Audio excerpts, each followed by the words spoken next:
Hello guys, so today we'll be talking about the UT calibration block as they are generally called. In some other cases, some people call it the calibration standards, though it's not a very popular term in a UT. So they are basically blocks. So generally you have what's called the reference blocks and the calibration block. So it all depends on what you are using them to do. So we just do an overview of the various calibration block and just look at some examples of some of them and where they apply and just a general familiarization. So let's dive into it. So if you look at calibration blocks, basically they are designed for you to either use as a form of, on a basic level, we call them the calibration block. In that sense, you are using them to do your range distance calibration. Then in other cases, we refer to them as a reference block. In this case, you are using them to produce a kind of a reference echo so that you can compare those echoes or those indications with what you are getting in the real life. For the calibration block, irrespective of the size, so we have different types of calibration block here. But basically, they will have their basic dimensions. So you are looking at, let's say, if it's a square calibration block, you have your length, your breadth, and your height, which you can use for your distance calibration for 0 degree. In some other cases, you have some that have your quadrant where you can do your angle probe calibration, your distance range calibration. Apart from the general dimension of the block, you have what we call the features that are designed or machined into the block. So you can have what we call the side drill hole. You can have what we call the bottom drill hole, and you can have what we call the notches. Inside the bottom drill hole, you have what we call the distance amplitude, holes, and you have what we call the area amplitude hole. When you say you have a bottom drill hole, so you probably have a circular block and you have hole drilled from the bottom. If you have the holes that have uniform diameter but varying depth, so what is changing is the distance and the dimension, the diameter in this case is changing. In the case of the area amplitude, the diameter is changing while the distance is constant. These are not commonly used anymore because you basically use them to do your DAC block for 0 degree. But you have the common one that is easily seen these days, the side drill hole. So if I have a block, I'm drilling a hole from this side and the hole will go through to the other side. Another hole goes through to the other side. So we'll call it the side drill hole. So if you have a block like this, you can see one hole that is drilled from here and it goes all the way to the other side. Drilled from here all the way to the other side. That is what we call the side drill hole. The next thing you are going to find in some blocks, you have what we call the notches. In this case, this is a notch. This is a deep notch. So a notch is more like a recess that is machined into the block. Then you can have another case where you have another notch here. This is a notch. If you look at this other side, this is also a notch. So notches can go from one end to the other. It all depends on the application of the block. For generalization, for the purpose of, okay, before I go, for these side drills, bottom drills, they are usually referred to as what we call, even the notches, they are referred to what we call the reference reflectors. They produce specific echo based on the results you want to see. There is usually the conversation between whether you want to use a notch or you want to use a side window.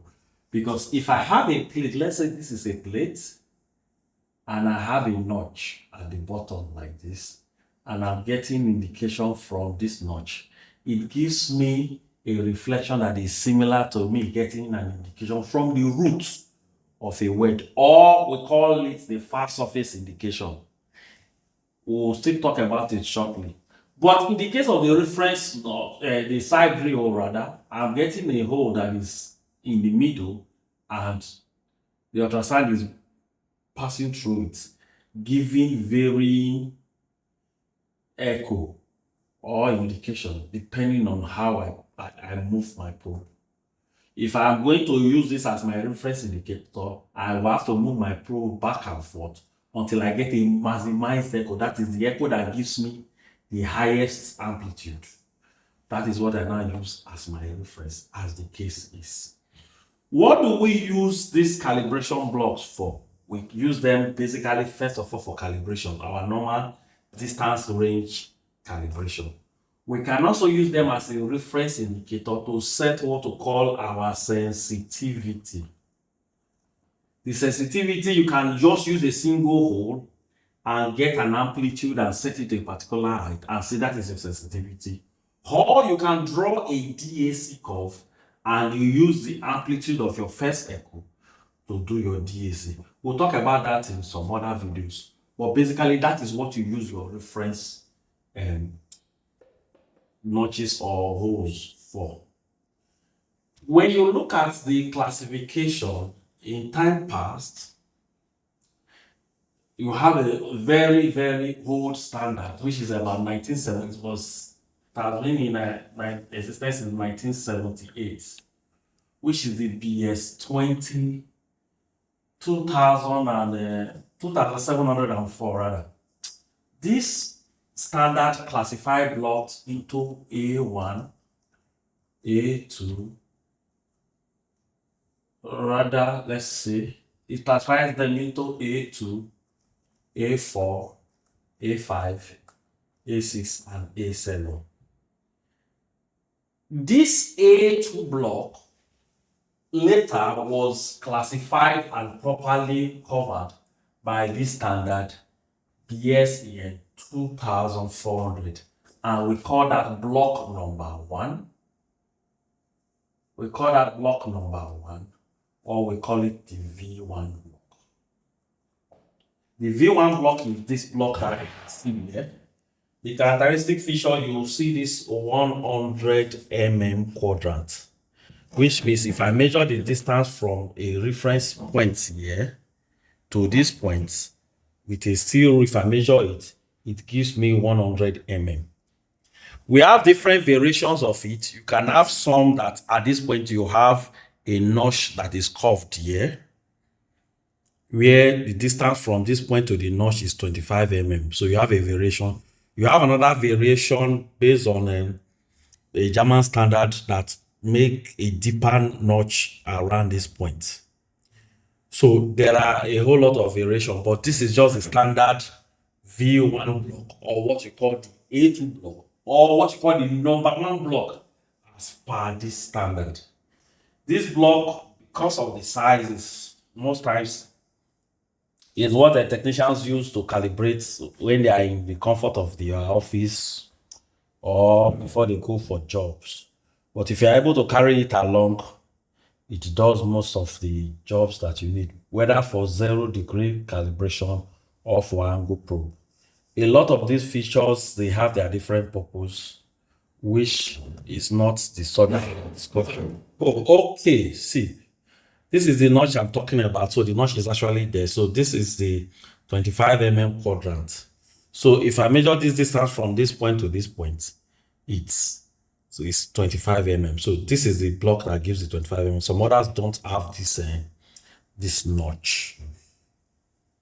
So how does that work? If I have an angle probe, I can put the angle probe at this edge and calibrate with the 25 mm, which is from this point to this point. Then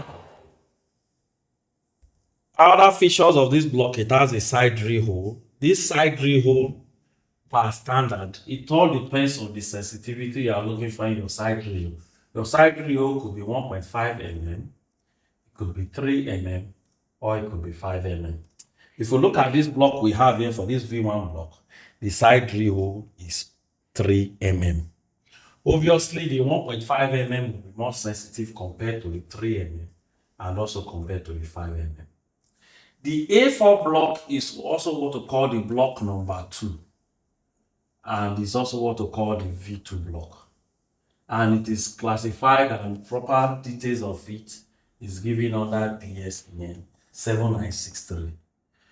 This whole standard just covers the V2 block or the A4 block.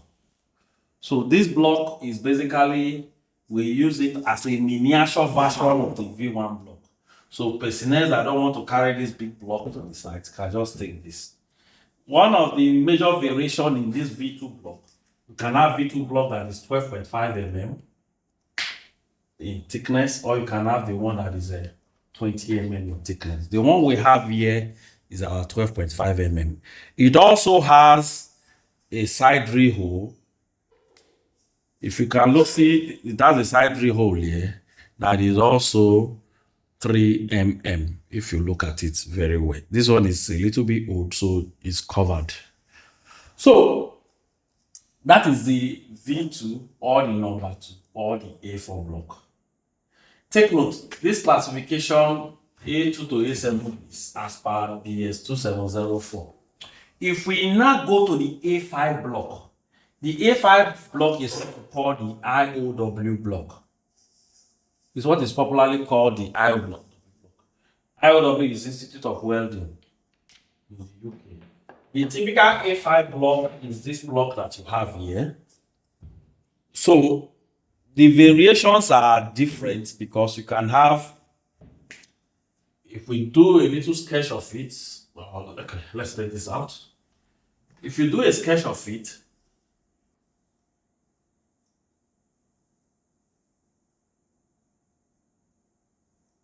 standard dimension is, here is 35, here is 70, and here is 150.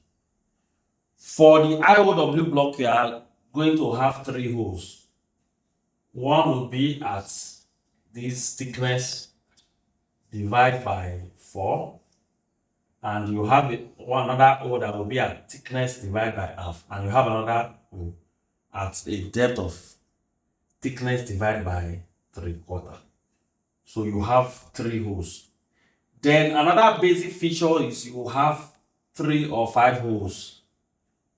The purpose of this hole is to look for the resolution for the angle probe. So you can put angle probe and try to get the resolution. There are other variations of it. After having this, we have another set of holes here, also for resolution check.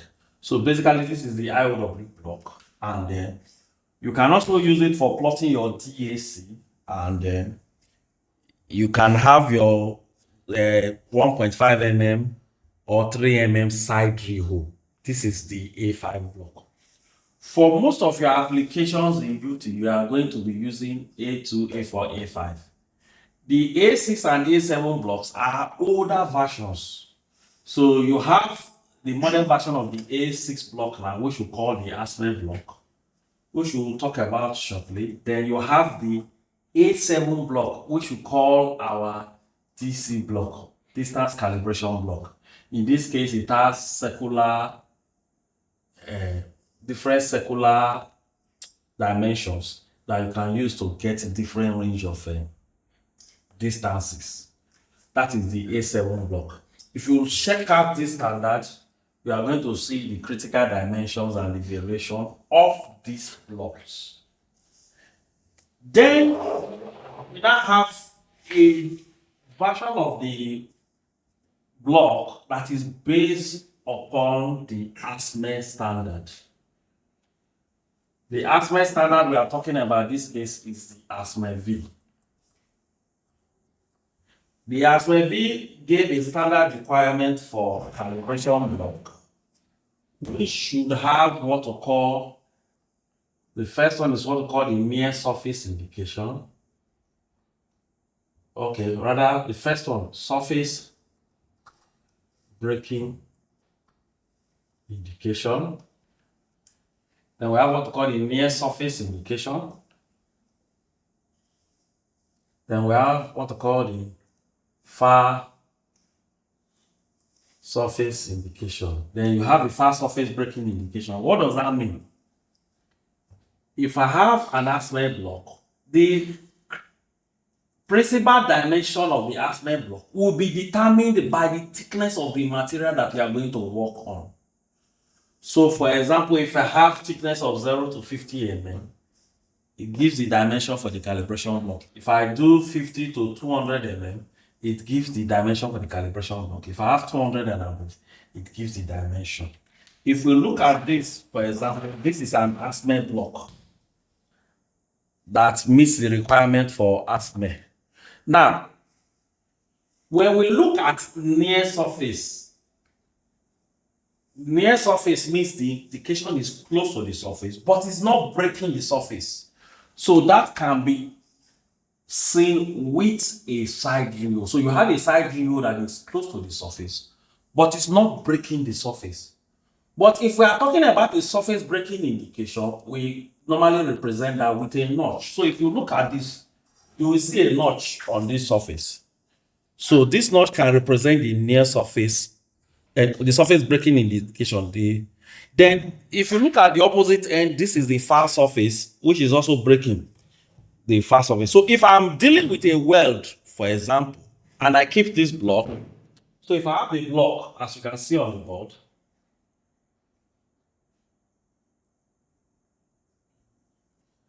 and I put a probe here, this notch will represent a far surface breaking indication, which in the case of wet can become our root indication. If I consider this one, let's say I take the probe backward a little, this will hit the backward and come to the surface. So this becomes a near surface breaking indication or surface breaking indication. This will be characteristic of indications like your toe crack or your surface undercut. Then, when you now talk about the near surface, which is not the surface breaking, we've talked about the side rim. Then we will now have the indication that is within the middle. So we'll have another surface that is at a depth of d/2. So if you look at this block now, this is typically an ASME block. If you look at it, there will be side drill hole. You will see side drill hole, one close to the surface and one at the middle. So you have that. Beautiful. So these are the two indications. So you can see this one. This is close to the surface, but it's not breaking the near surface. And this is close to the far end, but it's not breaking the far surface. So what the ASME block tries to do, it gives us a surface breaking indication and two embedded indications that are close to the near surface and also close to the far surface.